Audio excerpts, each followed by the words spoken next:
Hey guys, BreakWizard59 here, today coming at you with another exciting LEGO Vintage Spider-Man set to review.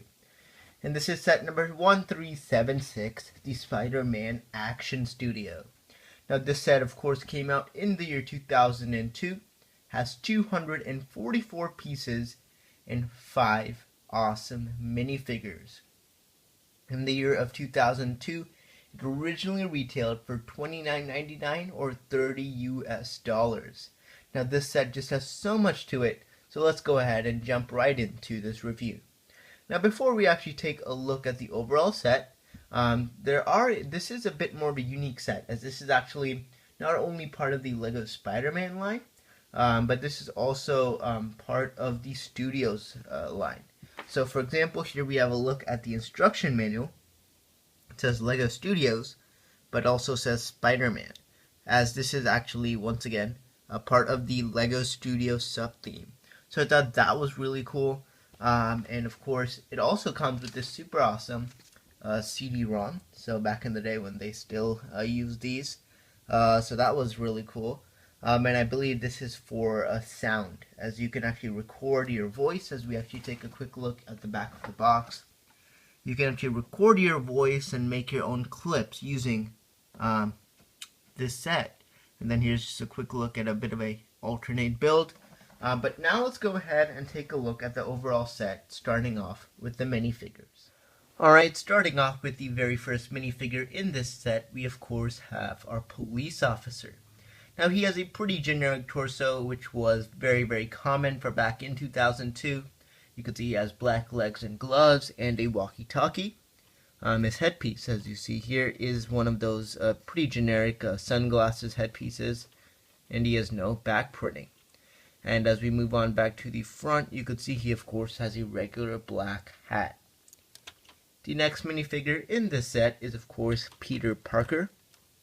And I do believe this minifigure is exclusive to 2 sets that were released in that year. You can see he has a very nice looking torso piece right there with a blue jacket. And then once again he also has black legs and a camera. And then here's a look at the back. He has no back printing, but he does have a alternate headpiece, which is him with his glasses. So there is a look at Peter Parker. Next minifigure in this set is our Crook. Now this minifigure of course features a cool printed torso with some silver and yellow. And he also has plain black legs and gray gloves. Here's a look at the back. You could see he has no back printing. And then he of course has a pretty generic hat, which when you lift you do see this bright red hair. So there's a look at our Crook. The next minifigure is our director. And fun fact, this is actually, this minifigure is based on the appearance of Steven Spielberg. So I thought that was pretty cool to share. But you know, it is kind of odd since it was Sam Raimi who directed Spider-Man and not Steven Spielberg. But anyways, here's a look at the figure. You can see he of course has a dark orange torso with the badge. And there's a look at the headpiece and black legs. On the back it does say director, and he comes with a megaphone. And we'll remove the hat here so you can get a better look at that headpiece. So there's a look at our director. And the final minifigure, and probably the biggest draw to the set, is Spider-Man. Now he, you could see, is quite a rare figure, actually only available in like 4 sets. So as we try to get a better look here, you could see he of course has some nice silver printing on his torso and legs, and then of course there's a look at his headpiece with the silver printing for the webbing, and then same thing on the back. And he does come with this very rare red neck brace, and I've seen on Brooklyn just with the neck brace the price goes up $5 on this minifigure. So it's definitely quite interesting what a small neck brace can do to the price of the minifigure. And now let's go ahead, just remove it and take a look at the back print here. So here's a look at the back print. I really like this spider compared to the newer one. It's a pretty nice detailing there. And then as we put the neck brace back on, it does end up covering that portion of the torso. But anyways, there's a look at Spider-Man. And now let's go ahead and take a look at the set. Alright, so to start off, we'll take a look at some of these small accessories that go throughout the scene. You can see we of course have these two small posts, which have a Lego flame on the top. And of course these are to represent fire. And then in the back, we got two like barriers here with the caution tape, or caution black and yellow tape. And then again, here's just a look at the back. Pretty simple in terms of its build, and it's on a 1x4 white plate. Now let's take a look at the filming equipment. Alright, and here are your film accessories in the set.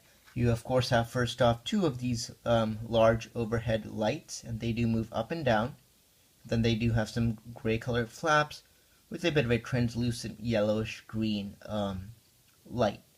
On the bottom we just have a lever, which is used to control the lights for moving them up and down. And once again, we have two identical ones in the set. Next off, we have our camera piece here. This is a really cool mold for the camera. You could see we of course have a yellow lever on one side, and then of course back in the day they did use tape. So there we have a printed piece there, and then here are a couple of the plates that connect it, and these of course allow your minifigure to stand on top. So there's a look at our film equipment. And next off here we have a look at our police car. Now, just looking at it straight on as we take a look, it is definitely simple. I really like it. It has some of the nice little details with the stickers, but overall the car is just really simple. As we take a quick look at the back here and the other side, and I know the sticker is starting to wear off on the side. Then here's a look at the front. So what's actually interesting is that they use these type of slope pieces on their sides to make the front of the car. And you could see a translucent blue windshield with a seat here for one minifigure, and you can see there's a look at the steering wheel. So all you can do is of course take your police officer and just place him inside like so. So his hat does kind of interfere sometimes with the plate, but there's a quick look at the police car. Alright, and here's a look at the bank. Now the bank of course features two floors, first floor down here and the second floor up here. Now what's really unique, I could say, about this set is that the first floor is pretty much not Lego. Now here's the thing, this whole bank facade is actually just a piece of cardboard, which, you know, I find a bit disappointing. I feel like Lego could have easily just replaced those with parts like they did on the second floor. You can see even the actual printing is completely correct in terms of size of studs. So they could have easily just added these pieces which are printed on, and it would have actually looked a lot better. And then I would have loved if they had added maybe a bank sticker. That would have been really nice as well. But sadly they didn't, and you know, it is a bit disappointing. I feel like it is a bit of a, I could say, shortcut by Lego. I mean, the set does have what, 240 pieces, $30, so it's still under that 10 cents per piece price range. So they could have easily added what, 10-20 pieces just to make that portion out of Lego. But other than that, it's basically how it works is that it is connected inside the hinges of these bricks. And then also what I don't like is that, you know, they left a side right here that's open. And that could have easily been covered up with just using like a 1x12 brick right there. Here's a look at the second floor though, which is a lot better. You can see we have two windows here, and a lot of these type of pieces with these pegs which are sticking out all throughout. Now what that is, it's a bit of a play feature, you could say. You have this web here, which is just a white net, and all you do is just throw it on to the actual building, and you can of course get a like as if the web is being shot out from Spider-Man's hand. So I thought that was a cool little feature that you could add to the set. On the top, of course, what we have is just an antenna here on the right, as seen there, and then a small light on the left. And as we move along, here's a quick look at the side view. You can see it's pretty straightforward. Again, another one of those type of hinge those hinge bricks, except in tan. And then on the second one, you do actually have a cool little advertisement poster, which is on both sides of the build. So here's a look at the interior. Very straightforward. You have a desk here with a chair. As we go ahead and zoom in a bit here, just take a better look. But there's basically a look. You have a very simple desk piece here, and it does include a $100 bill inside. And then I like definitely the use of the background of the window in the back. And then there's again another $100 bill inside this portion. And in terms of the second floor, again, very simple, nothing there. I would have definitely preferred if they had not left the space open and, just completed the thing. It would have been, what, a 2x16 plate. Very straightforward, just one more piece would have helped complete this side. And then, of course, they could have, just also completed the wall. So we could even add a bit of interior. So I definitely think that is a bit disappointing. But anyways, there is a look at the bank. And that's going to do it for the review of set number 1376, Spider-Man Action Studio. Now, quickly before we get on to final thoughts, here's a look at the instruction manual, which is pretty straightforward here with some various parts. And in the back, here's basically an alternate build, which you could do, and then, it shows off some of the features of the set. And then, here's a look at the box, which is quite large here. So I'll try to get into the frame. You could see there on the back, of course. Again, another look at the alternate build you can make using these parts. So, my final thoughts on the set. This set definitely has its pros, but at the same time, it has its cons. Starting off with the pros, I really like the good minifigure selection. This overall set's a bit of a, starter pack if you're trying to open up your collection for Spider-Man, because it includes police, it includes bad guys, it includes a bit of a building facade, and also it has some other cool accessories. So it's a bit of a nice starter pack if you're trying to open up a collection. And of course, you got some nice accessories. I really love the way they did the lights and the camera. I think this is definitely a very unique theme for studios, as it gets more into that filmmaking aspect also. And I think that's really nice, getting kids exposed to that kind of stuff. But definitely, there are some cons to this set. For example, that police card's very straightforward. Even if that maybe just included one more plate to make it actually all covered up on the top, that would have been nice. Maybe added some caps over your tires. In the bank area, I would have preferred, use 20-30 more parts and just made a actual bank front area out of Lego. That would have been a lot nicer and added a lot more to the set than also covering up that area in the back.